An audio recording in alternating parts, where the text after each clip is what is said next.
Hi everyone, it's Transform 5000 here, and I'm here with THANATOS Prime. We are going to be commenting on the director's commentary for Peace Pipes. So, Thanatos, would you like to introduce yourself and tell us a little bit about yourself?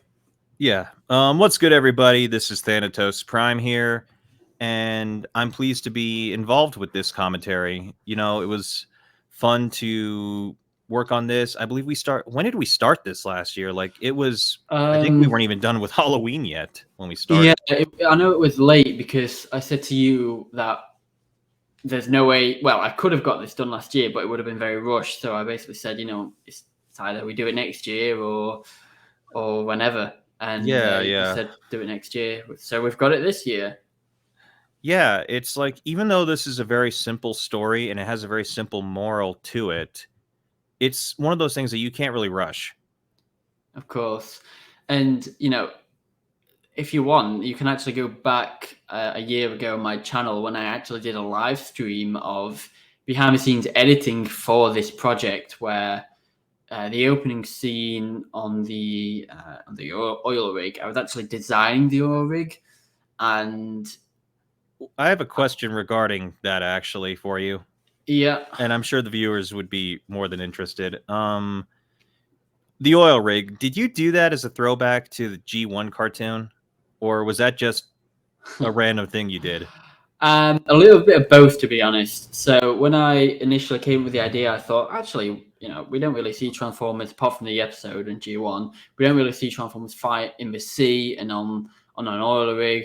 And I thought, to be different, it'll be good to do that. And then I remembered a few seconds after having this thought, oh yeah, G1 did that, and then I also did it for that reference. So to be honest, it was a little bit of both. It's very creative, dude. And honestly, they should use oil rigs more often. I know there's like a ton that are like abandoned throughout the seas.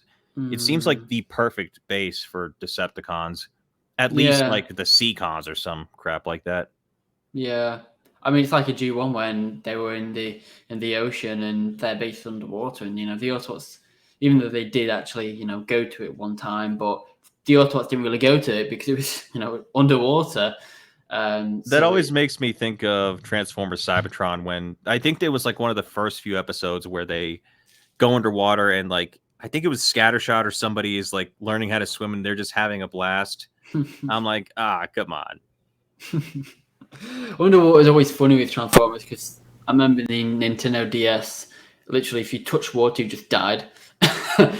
um, but no, so yeah, the behind the scenes I actually did with the oil rig, I was actually going to design it myself, and it looked terrible. So I basically just abandoned it and got one off a free image off Google. Anyway, I'm going to start the episode just for viewers. This will be spoilers. This is your spoiler warning because we're going to be talking lots about the episode and including some stuff that maybe didn't make it in the episode. So yeah, go check the video out in the link below, and let's get started. You Yeah, ready to enjoy listen? guys. Yeah, I'm ready. Go for it. And Merry Christmas, Merry Christmas, happy holidays, and well, Happy New till Year. all are one. Yeah, happy new year. So the audio is not going to be loud. It's just so you can hear us talk over it. Now, just some little information. This takes place between the events of Rebellion and Outcasts. Now, you're probably thinking, if you're watching this as the video is sort of premiering, you're probably thinking, what the heck is Rebellion and Outcasts? The two projects that I've not made yet. So this fits in between those two.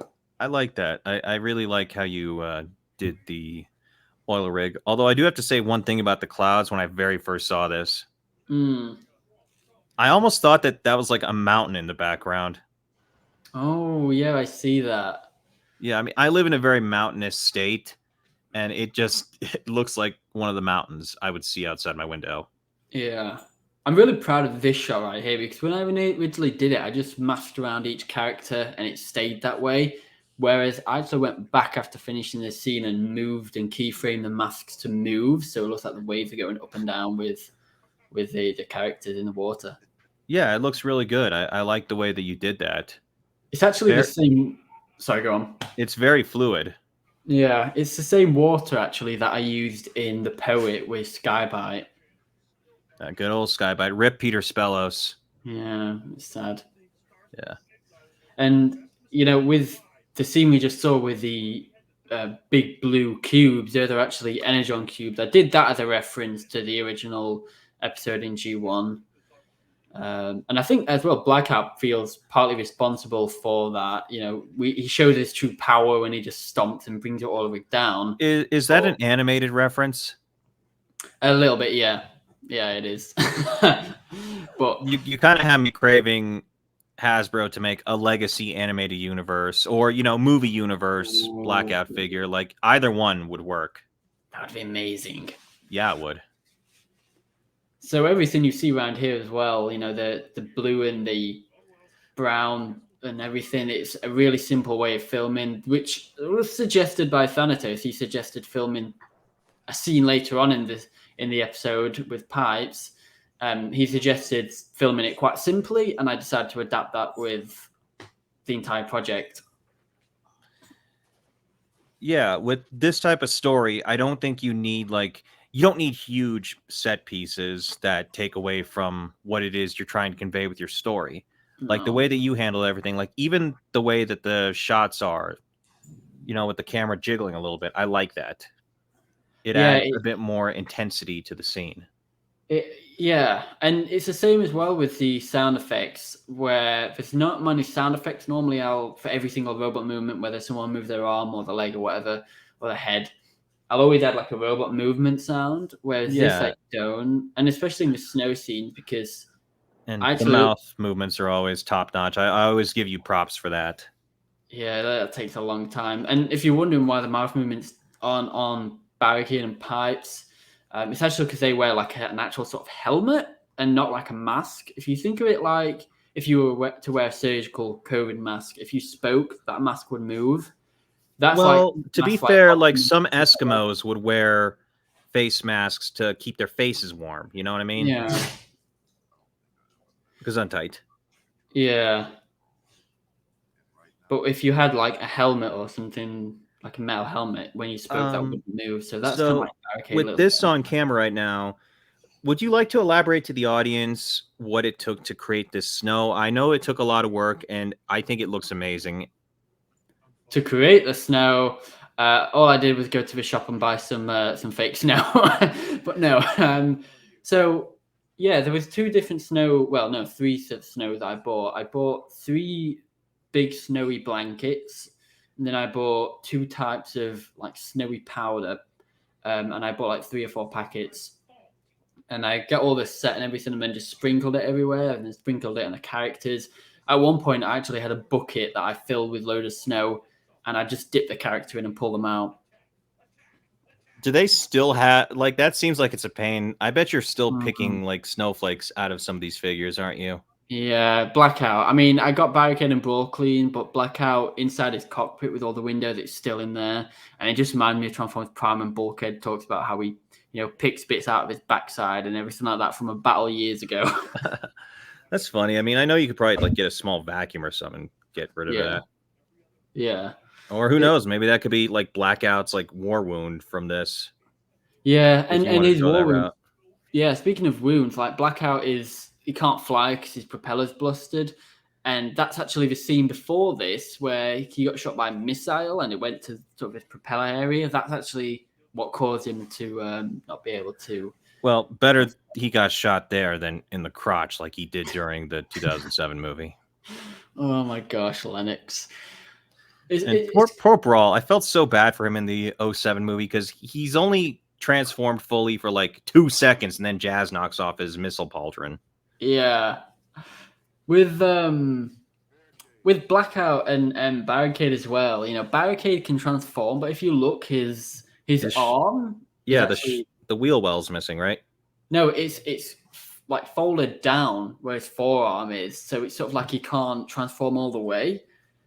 And when he does transform, it's a lot slower and stuff like that. Okay, yeah, I see it now. Sorry about the background noise. My dogs, I'm hoping they won't make too much background noise. But I mentioned to you, Thanatos, I love how Mother Nature's brought all these characters to their knees a lot more than what the war has. It's very fitting, you know. I mean, like these conditions would already be bad enough for a human, let alone an alien that's not from our world. And you know, Cybertron doesn't have the seasons that we do, so it makes sense why Decepticons wouldn't really be prepared for long exposure out in these elements. Yeah, and I think something that sort of came up with the story as well. They go to a lot of different locations in the world in this episode, and even between the events of when it sort of time jumps, they'll have travelled all over, and it's just a sense that the reason why they're in Siberia is just because they happen to come here on their travels. They've gone loads of places trying to find Energon, and yeah, and that shot actually there with the chain breaking. I'm really happy with that, and it's like the ice and the cold has just got to the chain where the metal just. You're letting the atmosphere speak for itself, which again, I got to give you props for. Like, I can't stand it when a program or like TV program or a movie, like when it doesn't shut up. Yeah. You have to let like the scenery speak for itself. Like here with the lighting, like your lighting speaks for itself. The snow, it just works. It's also that shot when the chain snaps, you'll notice like a 10-second delay when we just look at Barricade just sitting there in vehicle mode. That was intentional, where Barricade's basically, I mean, firstly, he's not driving with his lights on because he's that critically low on energy on, so it's dangerous anyway for him to either turn his lights on or off, because either one way he's draining energy on, and the other way, if he's got his lights off, he can't see where he's going. But In a that way, shot, that pause. Go ahead. I was going to say the shot when he's actually just sitting there, he's just done. Like he's trying to mentally bring himself to actually transform and have to haul Barricade. Like he just doesn't want to do anything. It's a very for lack of a better term, a very human response, and I like that. I like how us as creators, we can take these toys of these characters, these robots, and the way we add personality and humanize them. I have to respect those of us that can actually do that, and I think you handled that really well. Thank you. You're welcome. I love how Barricade's going out with his cannon though, because in my head, Barricade's like only got a few rounds of ammunition left anyway. Like, hey, it's better to have it and not need it than need it and not have it. Yeah. A very special person told me that, and we have a tribute to them at the end of this for those that haven't seen it yet. Yeah. And everyone's equipment here is broken. Like Barricade's propeller's broken. That's why it's in the corner of the room. Nothing works. They've pretty much either been damaged by the cold or it's just out of ammo or whatever.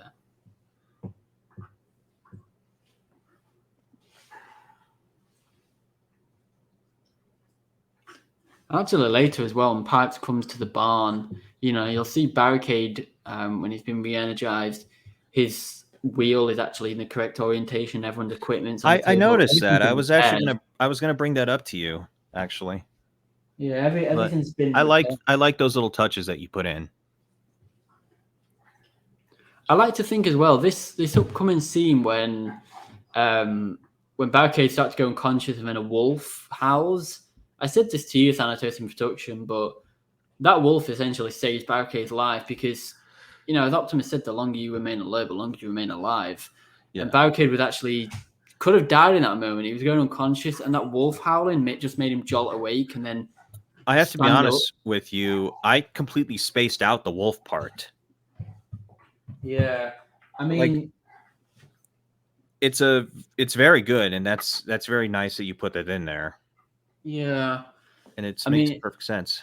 Yeah, it does wake him up, and that's what gets him to stand up and then aim his gun at Pipes because he just sees Pipes as a threat in the distance, and then he falls and thuds in the snow, which is what makes him Pipes alert to his presence. And yeah, essentially that wolf saved his life, and the wolf as well. In the screenplay, we had a bunch of different animals. I think there was I think did we talk about like a bird or like we talked about like a hawk or something or like I think we even talked like a dove at one point. Yeah, birds. But we decided against that because, I mean, our message. This is very much a good story year round, and we definitely wanted to put a Christmas take on it. but I think the dove would have been a little too on the nose. The snow leopard as well. I think that was an option, but That's right. We did talk snow leopard because I was going to use Tigertron, the figure, but I even like researched the meaning of animals and like what wolf means, and I basically found out that the wolf sort of symbolizes you can be working alone like Barricade does, or you can work in a team also like Barricade. You're not afraid to break away from the status quo, and yeah, the wolf really symbolizes what Barricade is. I wonder what would have happened if you chose an anteater. Oh gosh. One thing about this Barricade figure, like I know it's very fragile, but I do love the weapons loadout that he has. Like that gun is like one of my favorite like Transformers handguns that a figure has. Because how cool it looks. Besides those ones that came with like Powerlink's Hotshot, or if we get a Cybertron Universe Mudflap, I always liked his handguns that he uses in the show, but he never uses. Yeah. The toy didn't come with. Okay, there's the wolf. I'm really proud of this shot here when he's actually sort of trying to get up. And he's in such a survival mode. Like everything is, even when he speaks to Pipes and he says, "Where are your Autobot buddies at?" Like Barricade thinks, "Oh, I'm in the woods. I'm going to get jumped by his Autobot friends." And everything is a threat to him. He's just in a survival mode. He's not thinking clearly. Yeah, like this fits that level of fatigue that you would have after enduring something like that. And that quote of Starscream as well that we just heard a moment ago, that's actually one of the lines in Rebellion. I remember recording that. Okay, here we go. Here's our boy Pipes. And you've got Thanatos to thank for this, because Thanatos, you actually suggested this idea yourself, really. It was this scene. It was, well, as a Native American, you know, the peace pipe it's a big deal in my culture. And, you know, the character of Pipes and this story, the name just, it really helped out, like, in helping write this with you. Yeah. And it's funny, because I think you said to me, because I said that every character in Transformers is in my universe in some capacity, even if I don't show them, you know. And I think you said, "Have you got an idea for Pipes?" And I was like, no, I don't. And then you came up with this whole conversation, and I remember saying to you, well, how do we get there? Like, we need a story for Barricade to be able to get to this position. So I came up with the idea of the first few scenes, and then we did all this together. It meshes really well, and like I based Pipes off of my late Uncle Andy. He was a Vietnam veteran in the Army. Because he was a very kind man. He was a strong and gentle human being, a lot like how Peter described his brother Larry. You know, he was like my real life Larry Cullen, and I put a lot of his kindness and his words into Pipes. It's in a way, it's a tribute to him on top of the tribute at the end.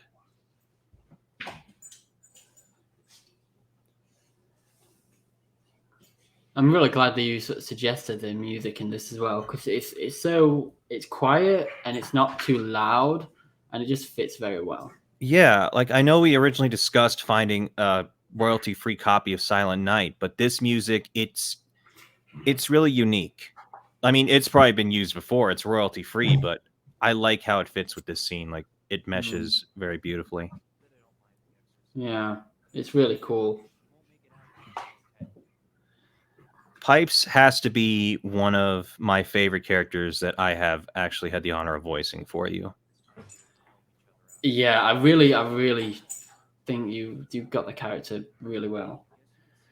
And, you know, getting that level of kindness, you know, with the few scenes that we see of Pipes, I don't really want to tarnish that. So I'm not trying to say this in a negative light, by no means. I just don't want to tarnish something really good that we have going. So this is basically all you see of Pipes. Yeah, so people, I know you probably want more of Pipes, and that's a good thing, because that means we've done really good in this. That's a great thing, actually, you know, but take his lessons, take his kindness, you know, apply it. You don't know what someone's going through in their lives. Yeah, and he even goes to make a hot cup of energon for Barricade. Like, look, they're both holding a cup of energon. And he's stroking that energon crystal, which is kind of like a fire or a heat source. Yeah. I know originally we had this because we came up with this story and then I wrote like an extended version of this conversation that the audience won't see in this. But basically the original version of this screenplay was the conversation on Pipes and Barricade was like twice as long.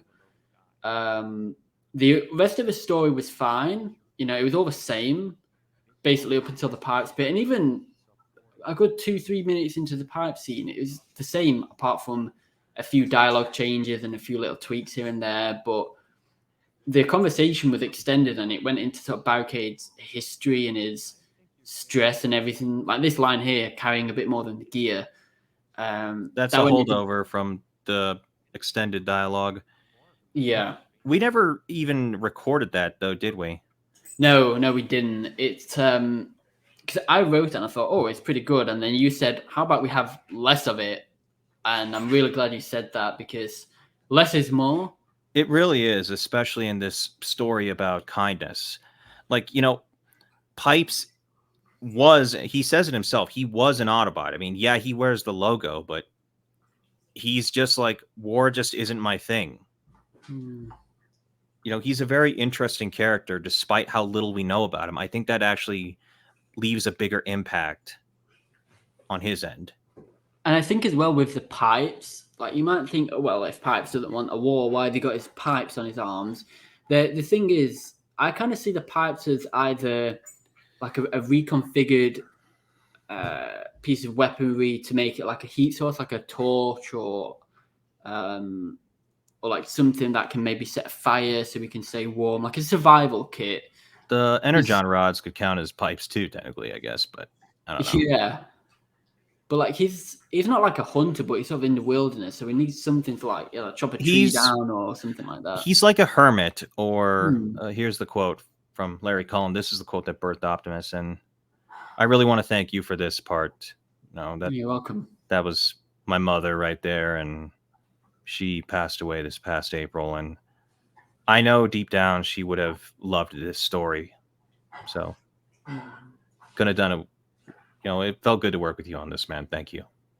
You're welcome. I mean, if it wasn't for you, we wouldn't have had this story. And if it wasn't for you, I think even if you suggested the story, it wouldn't have been the same if you didn't work on it. Like I said, the original screenplay would have gone into Barricade's past with Prowl, but your decision and your suggestion to have it where we shorten it really just made it even more special. Yeah, thank you. Yeah, I had so much fun with this. I loved voicing Pipes. Again, he's probably up there with Starscream, which it's funny. They're polar opposites. You have Starscream, who's a power-hungry maniac, doesn't care about anybody but himself, and I'm also voicing Pipes in the same project, who he's selfless, he's very kind-hearted, he's a hermit, so he's more than happy to be by himself. Yeah. It's definitely amazing how you can voice so many different characters, and it's a skill. It really is. I know in a future project that I'm going to be working on, you're going to be doing something similar with two of your characters, and I can't wait to see that happen. Oh yeah, I can't wait for that. It's funny as well, like just sort of checking with some of my notes on the commentary as well. It's every shot you see, I've added like a different sort of color temperature, whether it's day or night or anything like that. And the color temperature is a fact that I learn on this project. I learn stuff with every single project I make, and this is something that I learned on this one: how to change the color temperature, how to make it look like Barricade's passing out, like his vision's blurry, and also like echoing some sound, so it sounds like he's going to unconscious, and there's one sounds bit that you talked about that I'm really proud of you and that you incorporated really well when it came to the audio, and that's how it sounds during the storm. Oh yeah. Yeah, because I don't know if you guys have ever noticed this when you're walking and it's like snowing a lot. The sound is just, it's a lot more quiet. And I think my man here was able to capture that like really, really well. Thank you. So the story is a key thing. Like I said, it's about kindness. It's about peace on earth, goodwill towards, your fellow human being. And I was partially inspired for this story from that one day in World War II, that one Christmas day where both sides decided, for the sake of the holiday, to actually have a day of peace. Yeah, it's definitely a nice, gentle story, and like the quote says, "Be strong enough to be gentle." And I mean, it takes place over a few months. I mean, you can kind of tell during the pipe scene it's meant to be like around Christmas time, but honestly, it's just a good message that you can just play all year round. And I also really love that effect you did for my logo. Thank you. No problem. I mean, it takes place years as well. Like, this is August 2016. Like, there's a big time jump between Rebellion and Outcasts, and this is where it fits in, as I said originally.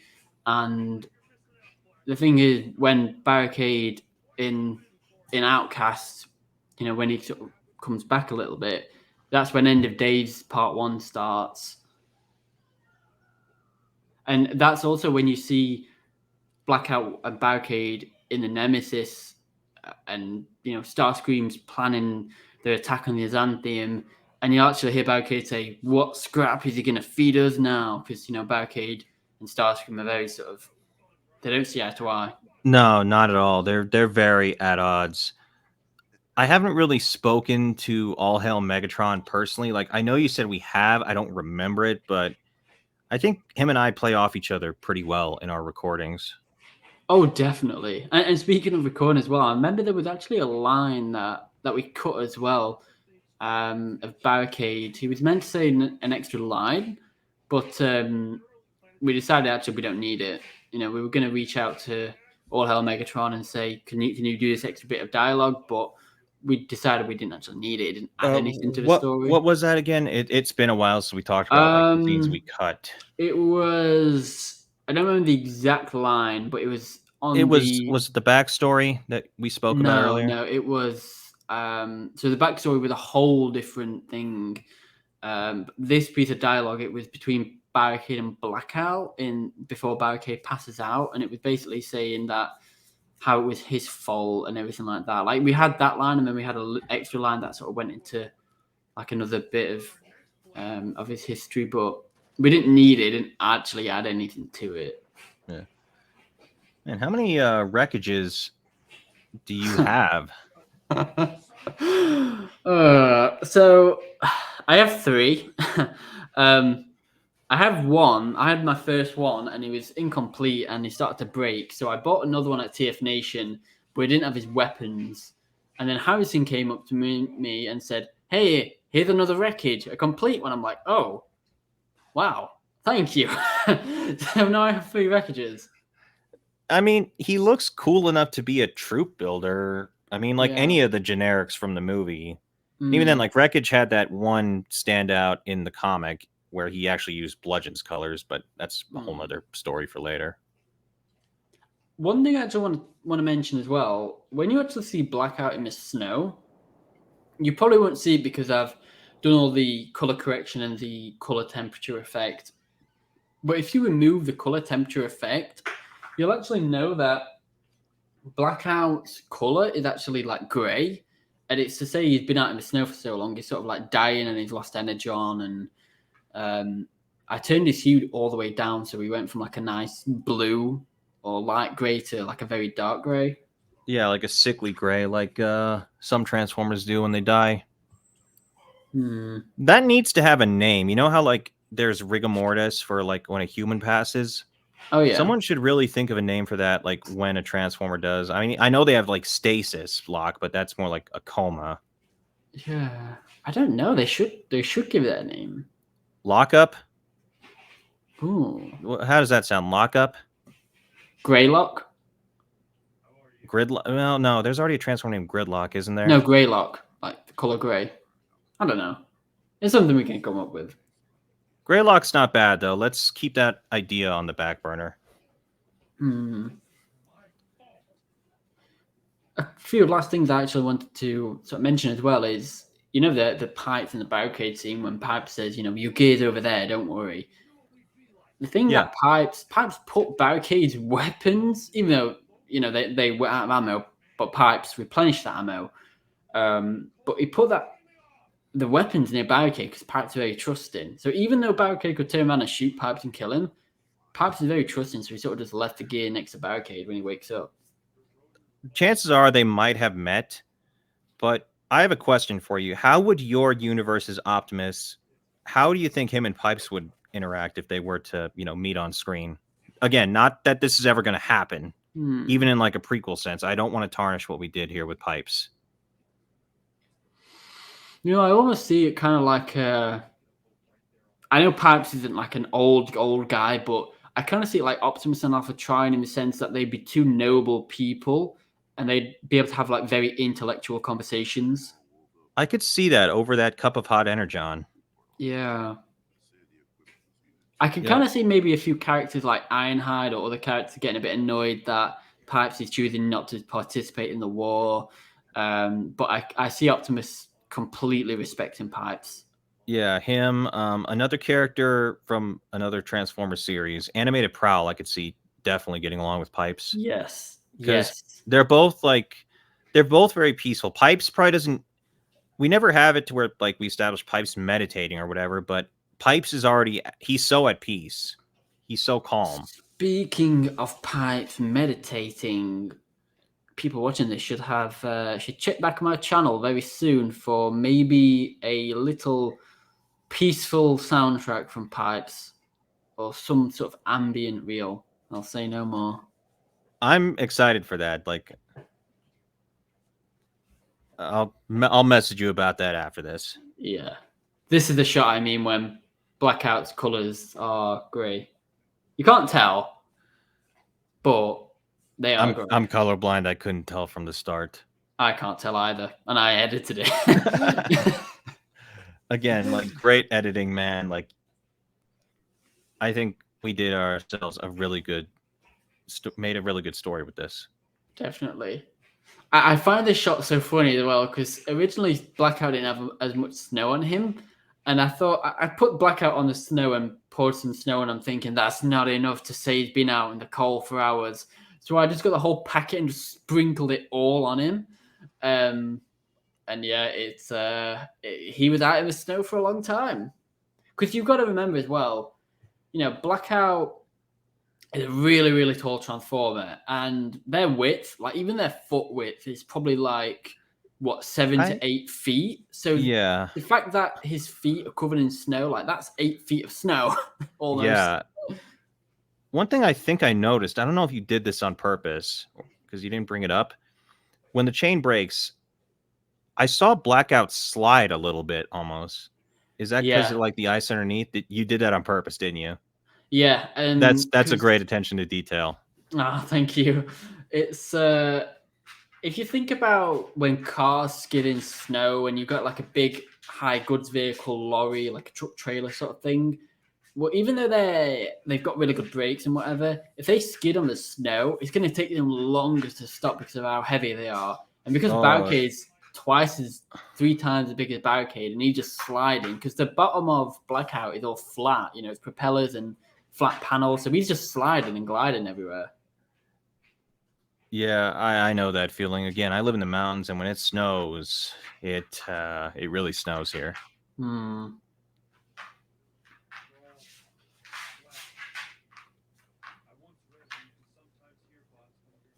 I quite like as well. I don't know if you picked up on this, but as Barricade speaks more to Pipes, he gets more trusting as well because, as I said, he was in a survival mindset. But as his energon gets replenished, he becomes more awake and sort of. I did notice that. I think that's one of the things we discussed when we were writing it because part of the extended dialogue, Barricade was going to be even more like distrusting and stuff, and he was going to be more insulting to Pipes, if I remember correctly. Yeah, and like I said, the conversation with that was actually going to go with the backstory between him and Prowl. But don't worry, because I do plan to actually show show and talk about other things in other projects about that backstory. So it'll still get told. It's just it's not getting told in this project. It's not needed, and well, I'm not saying that in a bad way. It's just It's not needed. Yeah, you're it's right. it's better saved for that other project. Yeah. And one thing I'm really proud on this as well, you might notice, why is Barricade just rolling around for like a full minute? I really try and do it where he's getting up and falling, like he genuinely can't take anymore. And he's walking side to side and he's disoriented. He doesn't know where to go. He's also covered in ice and stuff too. And I mean, metal on snow, he doesn't have soles, you know what I mean? Like, he's gonna slip. Of course. If anything, like the grading on the Pipes toy, you can actually almost look at it like an Eskimo's, you know, those, there's a name for those shoes that look like they have tennis rackets at the bottom of them. I can't remember what they're called. It's almost like those. It kind of helps Pipes out with this. Yeah. Yeah, I don't know what they're called either, but I know what you mean. Do you remember the original ending we had for Peace Pipes? I'm interested to see if you remember this. All I remember is us discussing, like, it just ended with Pipes being seen driven away. Like, you know, Brawl and Blackout, they just think Barricade did it all on his own. So the original ending actually had Prowl in it.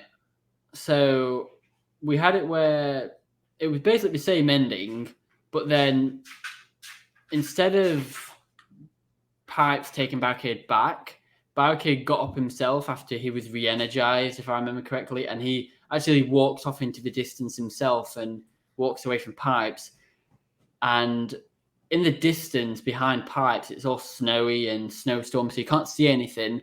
And just as Barricade leaves, Prowl walks out of the snow cloud thing and sits next to Pipes and basically talks to him about something.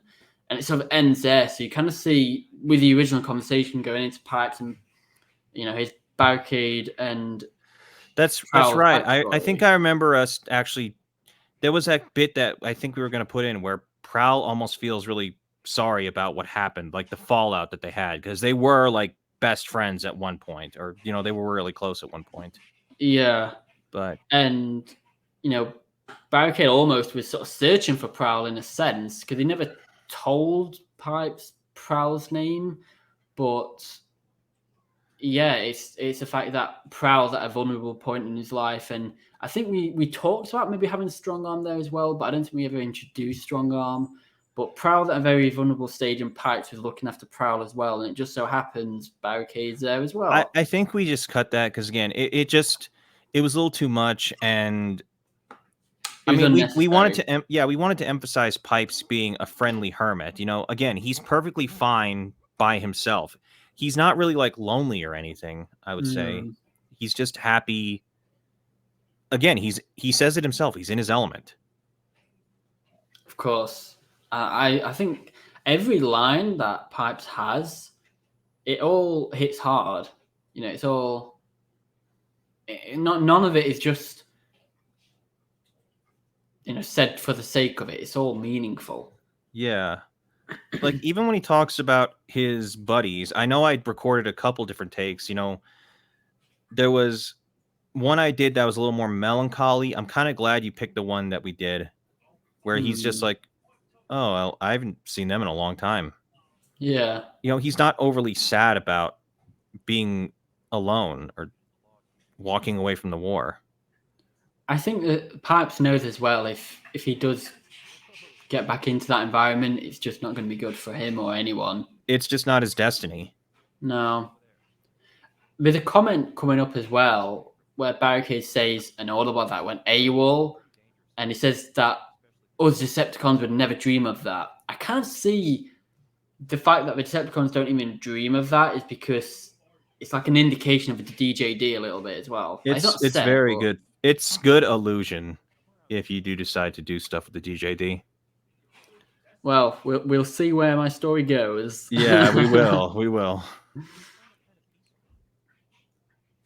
I'm generally like, I know it's a really small detail, but I'm so happy with that like fire stoker that Pipes has. I don't know why, but it's What just a nice little bit of detail. what is that he was using? Like So it came with the red cog. It was like a little, a scope, right? yeah, it was like a extended scope, and then the bit on the end was like an extra bit for another gun. It What came with works. red cog, and then Like, it's put it do together. you want to know how well that works? How well? I have that cog figure. Granted, he's packed away. I've messed with that accessory, especially when I had to pack it away, and I didn't recognize it. Really? Yeah, like I could tell what the cups are. That's just from like That's from Chroma. Chromia. Yeah. Yeah. Yeah. It's interesting how you can make so many different sort of combinations and Hey, pieces of more than equipment. meets the eye, you could say. Yeah, it transformed. Hey. It's quite interesting though, because if Barricade didn't save Blackout when he found him, Blackout would have died, and if Pipes didn't save Barricade in this, Barricade would have died. yeah, they would have all died. And because they wouldn't have gone back to the barn, Brawl's on life support, Brawl would have died. All three would have died. Like genuinely, all three would have died. And it's not like Well, Pipes, obviously he left those energon rods there, so he knew. yeah. He knew about them. And it just Yeah. shows how kind of a spark Pipes has. He's willing to give these strangers, let alone Decepticons, Mm. supplies they need. And again, fellow Cybertronian. I probably could have said like a fellow sentient being, but I think it still works. What do you think? I think fellow Sabotage works. Yeah, no, I think all the dialogue we did was pretty good, and I don't think any of it. I think this is like the ultimate version of this film. Even though we had other ideas and stuff like that, I think this is the best. Yeah, it's a simple story, and it doesn't overstay its welcome. Yeah, it's not over the top. It's not too long. It's not too short. And even though it's a stop motion, like there is bits when the characters sort of move and it is stop motion. A lot of the shots are just still. With the stills with the dialogue, where you just let the dialogue speak for itself, or again the atmosphere. Mm. It's really good. I love that line, carrying a bit more than the gear. Yeah, how many takes did I do of that? Did I do the standard 3? I think I did like numerous takes of that one. I'm not sure. You did a few. I'm not sure how many you actually did, but you definitely did a few. I loved your Aurora Borealis effect too. Yeah, those lights were definitely hard to do. They were easy, but then something came in the editing where like there was a spanner in the works. I'm like, oh no, this is a bit more harder than I thought. Because the pipe scene was the first scene I did, editing wise, and I basically thought, yeah, I'd rather do this last and got everything else out of the way and then came back to it. Yeah. By It the was way, it was always the Aurora Borealis, wasn't it? Like, Mm. didn't we have it? Like, it was something else in like an early draft. I don't remember. I always remember having like the Northern Lights effect. Did you notice when some characters not breathe, but like when they take a breath, that the mist and the cold air actually gets like a breath effect? It works. I mean, you see that in the movies Mm. when a Transformer's in a certain environment. Yeah. There's to you, Mom. I think this last shot as well, it's just, Pipes driving off into a big storm and The only appearance of his alt mode. Yeah. And he doesn't have trouble transforming like Barricade and Blackout. Well, I mean, we don't know how long he's been out there. We don't know anything about him. We wrote him and like we haven't really We don't even know anything about him, and we both agreed like that's for the best, actually. because I think if we start writing where he's in the war, and we see him fight, or we see him run away, or we see other characters interact with him. It just takes it away. Yeah, so he doesn't need it. I mean, I'm going to be doing stuff with pipes in my own series, but I have to say, Daniel, it pales in comparison to what we did here. You were the mastermind behind Pipes. You suggested all his lines, and you suggested the project. Yeah, but I mean, without your storytelling and your direction, it wouldn't have turned out as good as it did. Well, thank you for that, and thank you for your help as well. Again, you're welcome. I think Happy to help. with this story as well, like the first few scenes, the Decepticons get progressively worse, where they start off happy and then they get a little bit injured, and they get really injured, and then they're on their deathbed. And I said to you, it reminds me of Home Alone, how at the start, it's like the parents have gone, Starscream's away from them, and they're thinking, we can do anything we want, we're free. And then reality sets in when they think they've got to defend themselves, and that's it, That's a very good comparison. Or it's almost like the Grinch, in the beginning of the Grinch, he's okay to cause mischief. He's okay, being a Grinch. And then he learns there's more to it than just presents. Yeah. I think as well, you get two types of stories, as I said to you before. You get big action-packed ones like the End of Days, where you're like, wow, this is great. And then you get stories that are like Twins, where it's story-driven. There might be a bit of action in, but you get story and you get action stories. And I think this is definitely a story-driven story. And it is. It works. It is. Yeah, we get some funny moments in it, but it's quite a serious story of. It's a serious story. It has a good moral to it. Again, this was always intended to be a Christmas special, but its moral of kindness, it can be a year-round thing. And speaking of Christmas specials, this is my first Christmas special in my cinematic universe. You might think, well, what about all the other Christmas specials I do every year? They're sort of set in a different universe. Not even a different universe. They're like set in real life. It's, the characters in my normal Christmas specials are basically the actors in my stop motion, if that makes sense. It's a lot more over the top. It's like you have to look at it the way I look at certain things like comic books or like my Godzillas. You have the overly goofy, campy stuff, and then you have the serious stuff. Yeah, they're both totally different, but you can enjoy them both. There's nothing wrong with that. Yeah. And, it can add some depth, and you can have some fun doing things different.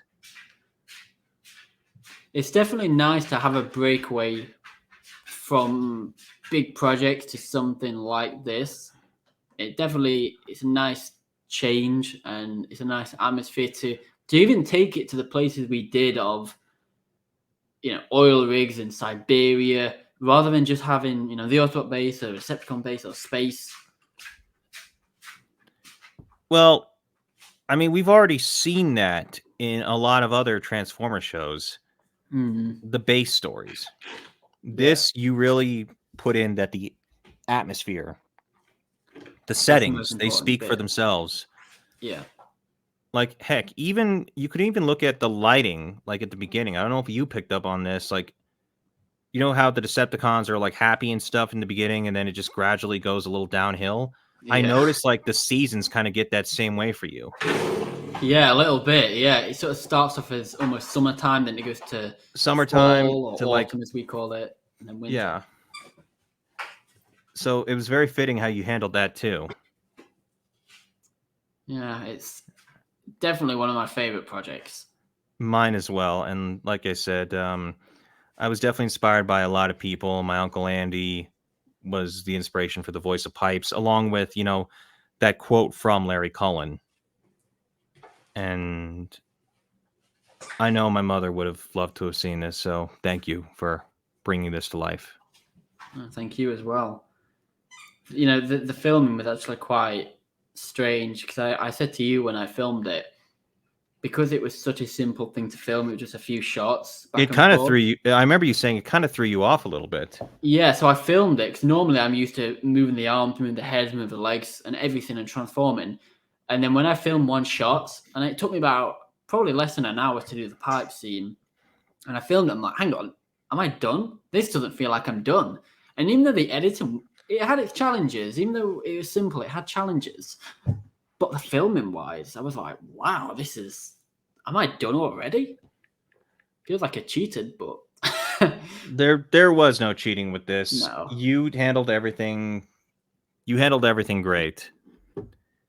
And, with that being said, again, it's just a universal message that I think we should all embrace, especially this time of year. Definitely. For myself, that's all I've got to comment on, unless you have any final thoughts, Thanatos. No, I really don't.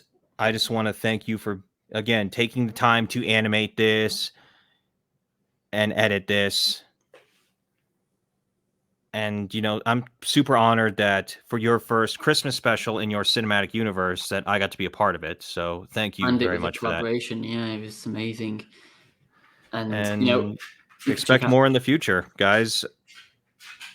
Yeah, and I love the thought of having that screenplay and it just being words and paper, and then it turned into this. It was even better than I imagined when we were writing it. I'll leave a link to your channel in the description below, so if anyone wants to check out Thanatos, you can check out his videos. And please subscribe, comment, and I review like Transformers, Ghostface, Godzilla, and expect my own series to be coming out here. I'm not going to put a time frame when. I don't want to put that pressure on myself, but I got my own series in the works, and I can't wait to share that with you guys. I'm looking forward to it. And also, Thanatos actually did a live stream recently, a Unicron unboxing, so you better check that out. Or the Chaos Bringer will come in. Yeah, please do. It was very challenging, and it was kind of costly in the fact that Unicron broke my lamp.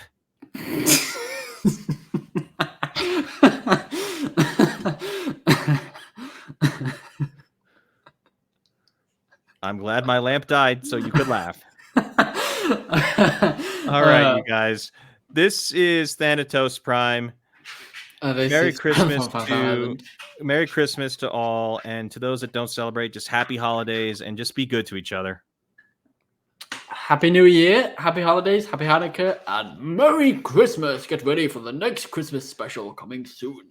And to quote Optimus Prime, 3, 2, 1, till all are one.